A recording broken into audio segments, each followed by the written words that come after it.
Hello everyone, Brian here again. This time I will be doing a review on the age-old question of which is the best survival knife to have on you.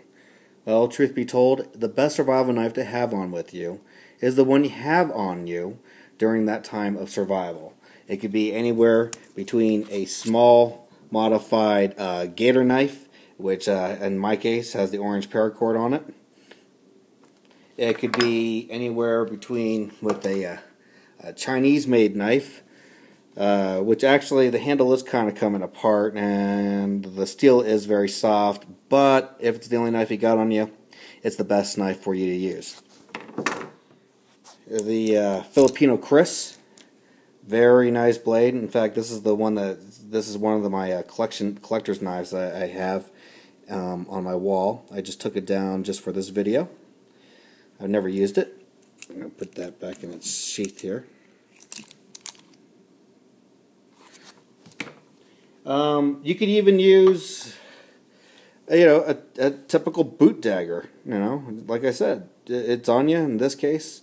It's actually not full Tang, but you could definitely use the pommel to smash things, maybe potentially hammer things in. You could tell I've had this for a very long time. In fact, I think this was one of my first survival knives, next to my gator knife. I've gone through a lot of knives. I've broken a lot of them. And you know what? The reality is, you can even use a bloody steak knife. That's definitely going to kill something. You can't lash it to anything, but, if it's in your hand and you need to survive and protect yourself, you use what you got. Let's go on to the bigger blades. Pakistani wooden survival knife, wooden handled survival knife. I picked this up in Cairo a long time ago. They also have some other, remakes of this exact blade out here in the States. I haven't really, I used to use this knife everywhere I went, but I've officially retired this blade.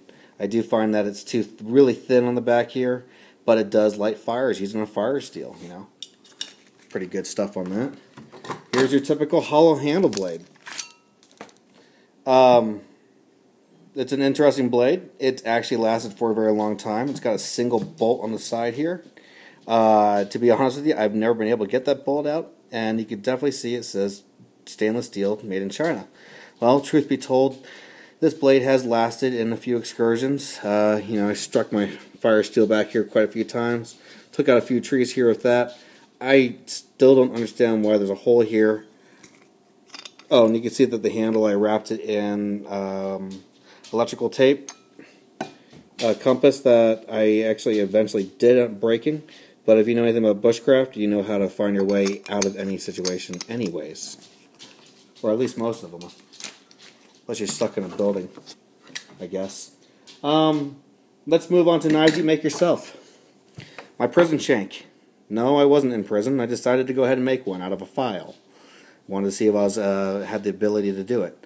I went ahead and made this with the thought of lighting fires in the back, cutting things down, slicing, dicing, and in this case, even window smashing. It's not exactly what we're going to use for hammering, but it works in a pinch. If you have this blade on you, that's going to be the best blade to use. The best survival knife because it's on you at that time when you need it. After watching Rambo, I decided to go make something that was Rambo-ish. The latest Rambo movie. This is nothing like it, but I wanted to see if I could go ahead and use my friend's kiln. This is the first attempt of making a Rambo-looking blade here.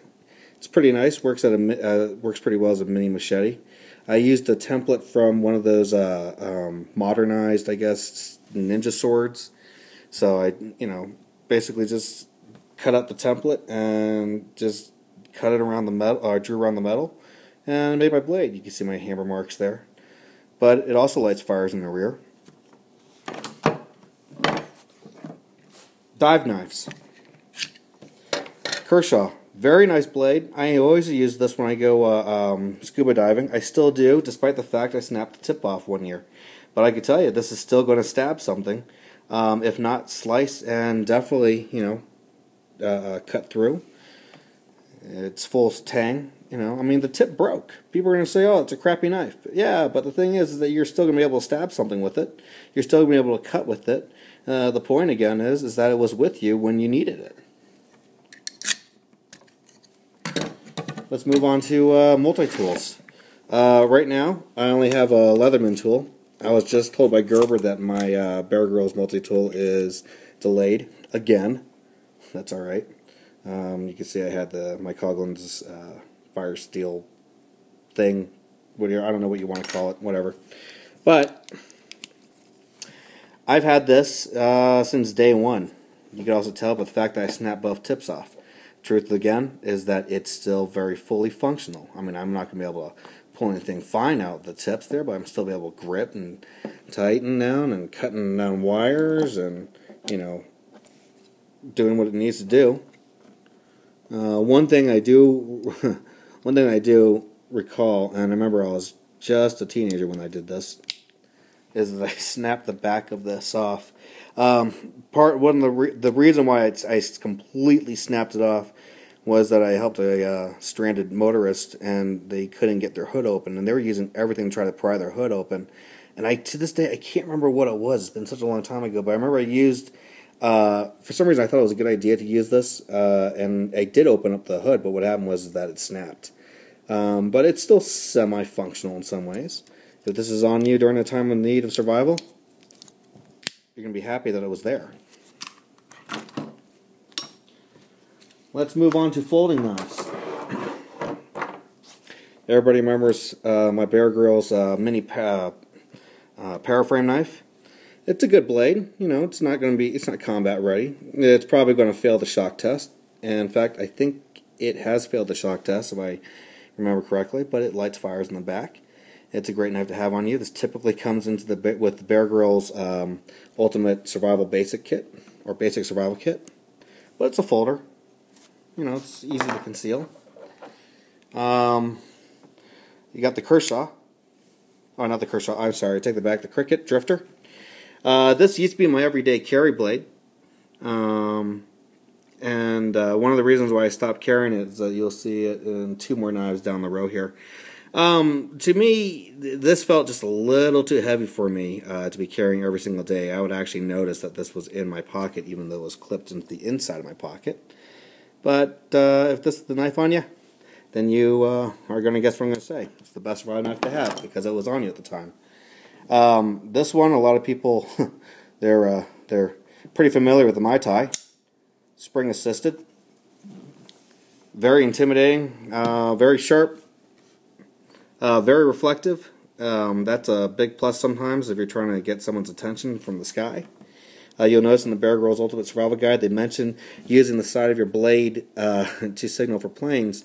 And a lot of people complaining, well, the guide's not good because, you know, your blades that come with the Bear Grylls knives are not shiny. Well, they're basically saying if you have a knife that is not coated, then use that. You can use that to signal airplanes. This is my new everyday carry. Or not new, but this is the one that was broken. Well, and that I felt was broken. The one that I remodified. As you remember, passes the shock test just fine. Does what I need. In fact, today I used this on another friend's car of mine.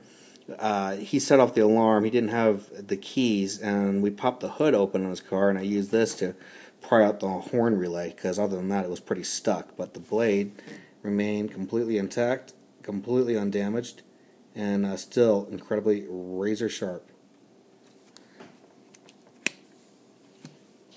Let's go on to the typical fixed blades. You all remember my Bear Grylls compact blade. This is a full Tang blade. Now, this is what people are saying. They're saying, oh, you got to go full Tang. It's got to be full Tang. Okay, that's fine. You know, I mean, you can have a full Tang blade. As you can see, I cut out the back there so I could light fires on it. The full Tang is a stronger blade than a non-full Tang blade. Everybody knows that. You don't have to be a rocket scientist to know that. But sometimes people can't afford a full Tang blade. I've seen full Tang blades that are fairly affordable, but in some aspects I have seen them to be quite, what's the word I'm looking for? Cheaply made. I'm not going to go ahead and say which company it was, but it did break on one of my test reviews. But anyways, enough of that. You know, there's your typical full Tang. I added the fire steel to it. That shiny stuff is Loctite. We all remember the infamous and famous Bear Grylls Ultimate Survival Knife, right? It's not a full Tang, but I'll tell you what. There's stories, you can look this up too if you don't believe me, but there's stories where the back of this handle, the blade comes up about to here, and this pommel comes up to about here, and there's a space in between. There's a story of a military man using a similar knife. I think it was the LMF2. He used it to cut electrical behind enemy lines, and because the blade was not full Tang, he did not get electrocuted when he was holding the back of it, cutting down on the wire to get out into safety. So sometimes having a full Tang blade is not the best thing to have, which is why this blade will still be with me on all my camping sites, just in case I come across some electrical wires.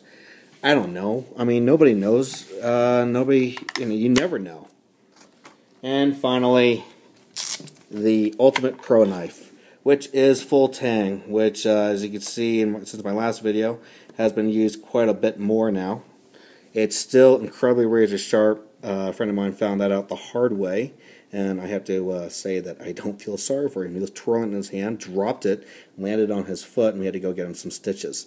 So I don't really feel sorry for him about that. I told him not to twirl the stupid thing. But it's a full Tang blade. But I'm going to tell you, I'm not going to use this to go ahead and cut electrical wiring. Hopefully, I'm not going to have to. But anyways, you know, that's the whole point of this review. You know, it wasn't just on one blade this time. It wasn't on the Bear Grylls line. It wasn't on the Gerber line. You know, it wasn't even on the Kershaw line or Leatherman. Basically, the point is, whatever blade you have with you in the wilderness, whatever blade you choose to carry, whatever blade you decide to go ahead and buy, whatever blade you decide to keep at your side, and whatever blade you decide to take in the deep oceans, blades that you decide to make, blades that you buy so you can put survival gear in the back so it'll be less clutter, tools that have a blade inside that you can just have, you know, laying around,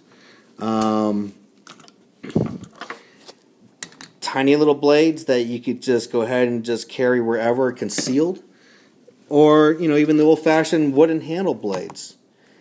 The bottom line is, whatever blade you choose to get, whatever blade you choose to have on you, is going to be the best survival knife. You can even use a razor blade. So that's basically kind of my review, kind of my, you know, my retort to a lot of people saying, oh, you know, this blade, you know, sucks, that blade's awesome, this blade sucks, and blah, blah, blah. The point is, whatever blade you have on you is the best survival knife to have at that time. This is Brian signing off for now, and I'll talk to y'all later. Okay, bye-bye.